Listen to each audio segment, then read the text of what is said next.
Hello, everyone, and welcome to the fifth episode of this podcast. You are listening to Jeffrey, and for this episode, I will be talking about dealing with rejection.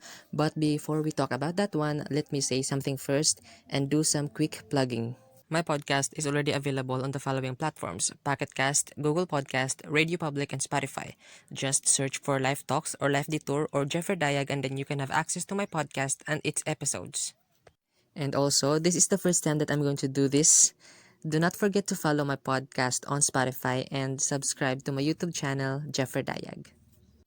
So, rejection. Rejection is really a part of our lives, and in order to somehow recognize or realize the things or the people who are meant for us, we need to go through rejection. And it is kind of scary, and the thing that it causes to someone is very horrible.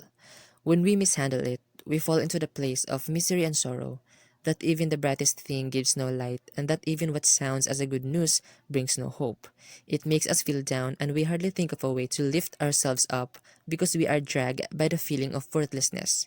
One experience with rejection when I was in first year college, when I tried to apply as one of the writers of our school paper, and I was interviewed. I submitted an application form, and after that, I never heard from that organization about me being accepted.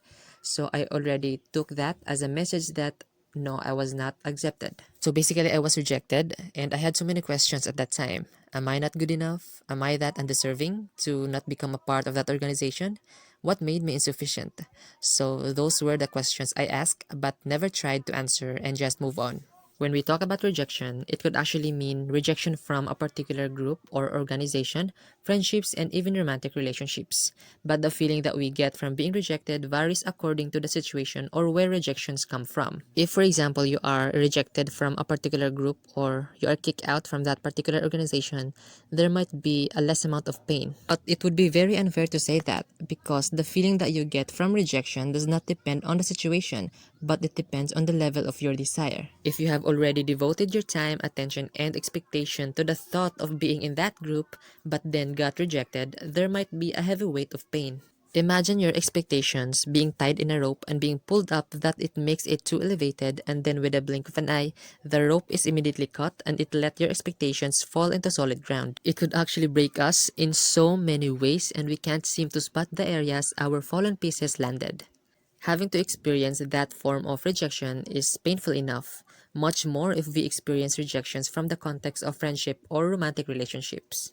In this context, rejection may be classified by a situation where your friend outgrew you or unfriended you, or that person started to dislike you and eventually take the act of replacing you, which means leaving from the relationship you both used to have. So what makes this kind of rejection very painful? Imagine the attachment, the bond, the intimacy, the shared happiness, the stories you spoke about, and the laughter you both laughed. These are the things that resonate with us along with that person or people who were with us during those times. When rejection happens, it always seems impossible to just let go all of this and then move on, as if they never happened, as if they never came. And because the fear of facing the truth that someone just cut us off from their lives leads us to becoming in denial. When we are in denial, we tend to feed ourselves with thoughts like one day everything is going to be back to what it used to be, or you have this expectation that something or someone is going to be back again. And we get blind to the fact that all these things are not going to happen again, and if it does, some things will never be the same again, and it will never be exactly what it was before. When we are rejected, we just have to see and take that as how it is. We just have to accept that there are things or people that we can no longer have in our lives. We ourselves don't even last in someone's story. We don't even maintain our spot in the lives of our friends or people that are close to us. Just like the people who rejected us, at some point, we also made someone feel that way, and it might happen in the future, and it's something that we can never be aware of sometimes, because walking away from something or someone is always easy than to be left behind. But even if someone has left you, be courageous enough to walk away from where you were left. And instead of thinking that you are not good enough, try to deal rejection as something that will help you discover what is really meant for you. Instead of being hopeless, try to see rejection as a bridge that connects you to new and better beginnings. Do not question your worth when you are rejected. Instead, start thinking that it happens because you deserve more, better than what you have lost.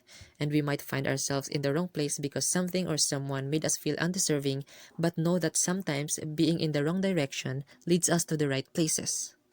And there might be this thought of being insufficient for not having that person or something in your life anymore, but know that the rejection you feel is not sufficient for you to question your worth. Imagine yourself being in a challenging ride.